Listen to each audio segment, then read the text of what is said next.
Bien, bienvenidos al segundo bloque de la tutoría virtual de UA21. Durante el primer bloque estuvimos discutiendo un poco, una breve introducción a la idea de estructuras de mercado, y vamos a continuar en este segundo bloque discutiendo tal vez un tipo de mercado más familiar a la mayoría, que son los mercados o las estructuras en realidad de competencia imperfecta. Vimos las características en el bloque anterior de que debería reunir una estructura de mercado de competencia perfecta, que son las que dejé escritas en el pizarrón: la atomización de los agentes, ¿sí? ¿Cuántos agentes? Bueno, lo suficientes como para que ninguno pueda influir sobre el precio. Homogeneidad en el producto, ¿sí? Esto quiere decir que no importa quién se lo compre, estoy comprando siempre lo mismo. Libre entrada y salida de productores en el mercado, es decir, no hay barreras. E información perfecta. Empezar a pensar en estructuras de competencia imperfecta implican que alguna o varias de estas condiciones no se van a cumplir. Por ejemplo, vamos a tener que la atomización no es tal, entonces podemos tener o un solo oferente o un solo demandante, o muy pocos oferentes y muy pocos demandantes, lo que va a generar que los agentes ya no sean precios aceptantes, sino que tengan algún grado de capacidad para fijar el precio de mercado. Puede que no tengamos ya una homogeneidad de productos, sino que tengamos un producto heterogéneo o diferenciado. Ahora lo vamos a ver un poquito mejor. Y puede que estemos frente a mercados que tienen barreras de entrada. Vamos a discutir algunas. Y puede que estemos frente a mercados donde la información es imperfecta, y no solo es imperfecta, sino que también puede ser asimétrica, es decir, que algunos de los agentes tengan más información que otros, ¿sí? Yendo ya a algunos ejemplos, algunos tipos de competencia imperfecta, vamos a tener monopolio. ¿Qué ocurre en un monopolio? Bueno, tenemos generalmente un solo oferente, de ahí el nombre, un solo oferente en el mercado. ¿Por qué puede darse que exista un solo oferente? Bueno, justamente por barreras de entrada en ese mercado.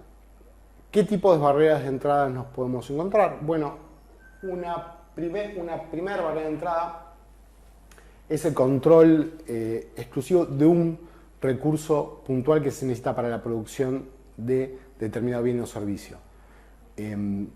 Estos son cada vez más raros, pero pensemos, por ejemplo, en alguien que tiene control exclusivo de la producción de determinado mineral en un país. O pensemos en países donde la producción de determinado bien o servicio es llevada adelante por una única empresa. Otra barrera de entrada muy frecuente, con la que muchos seguramente están familiarizados o son empresas con las cuales interactuamos, o en mercados en los cuales interactuamos todo el tiempo, son aquellas barreras de entrada que se deben a economías de escala. ¿Qué quiere decir de economías de escala? Bueno, que tienen muy altos costos fijos para la entrada en ese mercado. Por ejemplo, prácticamente todos los servicios públicos, la luz, el agua, tienen costos fijos muy altos y son lo que conocemos como monopolios naturales. Es decir, no parecería razonable que a nuestra casa lleguen 5 tendidos de agua corriente, 5 empresas que proveen electricidad, con lo cual es relativamente inevitable que exista un monopolio en ese tipo de mercados. Y una tercera barrera de entrada posible son aquellas barreras de entrada que surgen de disposiciones legales o de restricciones establecidas por el Estado. Por ejemplo, el control de determinada autopista, o aquellas que tienen que ver con la implementación de un sistema de patentes. Por ejemplo, medicamentos. Durante un tiempo, cuando una empresa farmacéutica desarrolla un determinado medicamento, tiene determinada exclusividad sobre la producción del mismo. Otro tipo de competencia imperfecta que podemos encontrar es el oligopolio, donde ya no vamos a tener solo un oferente, sino que vamos a tener varios, pero que aún así tienen cierto poder de mercado, tienen cierto poder de fijación de precios, y eso se da mediante la interacción estratégica. ¿sí?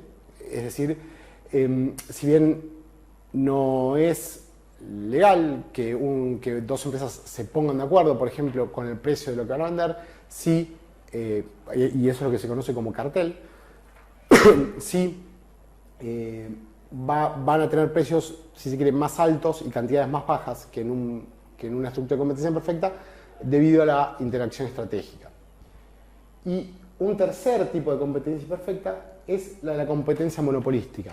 ¿Cómo se llega a una situación de competencia monopolística? Bueno, precisamente porque al no existir productos homogéneos, la diferenciación de producto hace que cada empresa produzca un producto, si se quiere, diferenciado, similar pero diferenciado con respecto al resto. Pensemos, por ejemplo, en la producción de automóviles, ¿sí? De autos. Si bien todos producen autos, sabemos que se trabaja la diferenciación de producto y el poder de fijación de precios va a venir de ese hecho, ¿sí? Por más que también hay varios oferentes, pero aún así van a sostener cierto poder de mercado. Estos fueron algunos ejemplos de competencia imperfecta y en el bloque que viene vamos a estar discutiendo en concreto dos fallas de mercado, es decir, vamos a ver, vimos la competencia perfecta, vimos la competencia perfecta y vamos a discutir un poco qué sucede cuando los mecanismos de mercado que estudiaron con Rodolfo la clase pasada no funcionan, ¿sí? O por lo menos en realidad vamos a ver dos ejemplos de eso. Así que los esperamos en el tercer bloque.